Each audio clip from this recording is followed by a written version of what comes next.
Talafalava o si mela whaafonga I talafo le radio Samoa mai atunu mamao ma le Pasifika.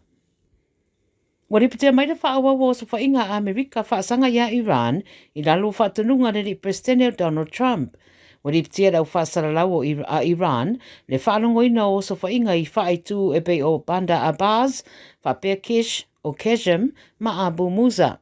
Pamaiti CNN o missiles a Iran na fiai wa ai lua lau suau o le United Arab Emirates I le Strait of Hormuz le ana mari waida tangata to atasio le waa.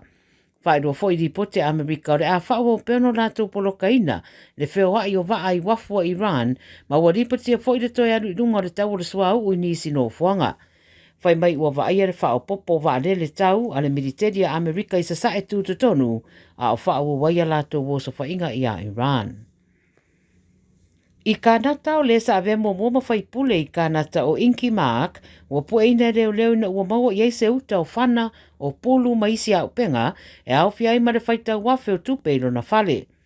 O le Royal Canadian Mounted Police, the RCMP, na o lato mawaina le tusa ma le whāsalau tolus furuiwa o whana, mai le whale o lea tangata I le whaitua Manitoba. Fitus ful waru tau sanga le matua rono soifua, o whaia nei mōrianga I whātatau ia upenga maisi mōrianga au fiaile o mia whaasolu tūrā whono, o a upenga, ma o se whaamatau le soifua o tangata le tele.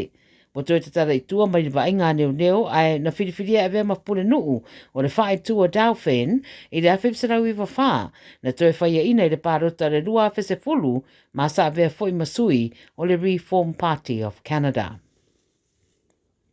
Iau se tālia wa mōria nei le tū whatasia o ni ngā ioinga, e awe whaamarusia ai se tamā, a toa mara whasi o tia o le tamā matua mai sini, se ali e pēna tā ua le nai niusi le so. O le tamā matua Chris Baxarian e warusu lima tausanga, na ripoti atu fo I mō I a tātou telefou, sa tau sa I lia mai rona ainga I North Ryde I sini, I le aso se fulutonu o whepua I le tausanga rei, e mawara na tino mariu muri ane le mai o le vaiaso, lata I se malai tā polo I Pitt Town. E to o fitu tangata wa mōria mō I le nei whalavelame, sa whataria pesa I unga le whamsinonga masuesuenga, Whai mai leo e manatu e se sere tangata nā ngā I eile o spainga, ma o le sola ua whaero mai ai, o se ri e tolu se furu rua tausanga ua whaero mai e leo, e talu tonuina o ia tonu lea na fuafuaina a toa le awe whaamarusia o lea ta mamatua.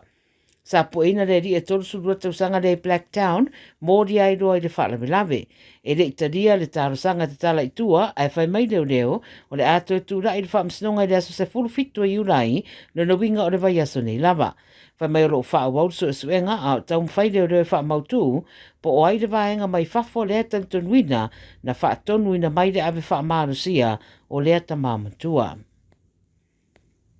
I New Zealand, o lo malo si pera fina ngalo Chris Hipkins, e leo iei se whaale toni le leipa, e ui ua vaia le whaititia le lango mo le vanga wha upwhaitaru mai Januari. O le whamtananga o pitura tamai e le Radio New Zealand ma le Reid Research Poll, wairo ai o lo maua lunga pere lango mo le leipa I le 3.5%, e ui ua maita wina le whaititia le au lango taru mai mati. O whaititia le lango mo le National, taruna tura mai Christopher Luxon, a ua whaelo e Hipkins I lana launga le Morning Report, o le whaititia le lango mō pāti te tele, ma le whaatupula I le lango mō pāti whiololo, e atangi ai le vai tele le National,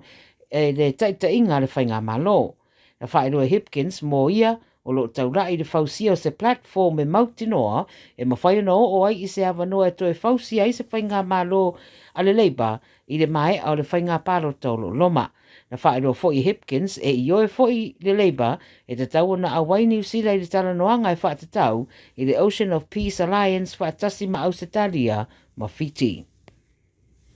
Ma le taramumuli mai Palau, ua whaataatia fuafuanga Palau mo le taringa malo le whonutanga tai o Pasifika, the Pacific Island Forum Leaders Meeting. Ta ua ripote le teo wha maro New Zealand, na ngai sa unuanga le presidente o Palau o Suranga Webs Jr. I popolenga sa iei tūlanga o mera no whai accommodation.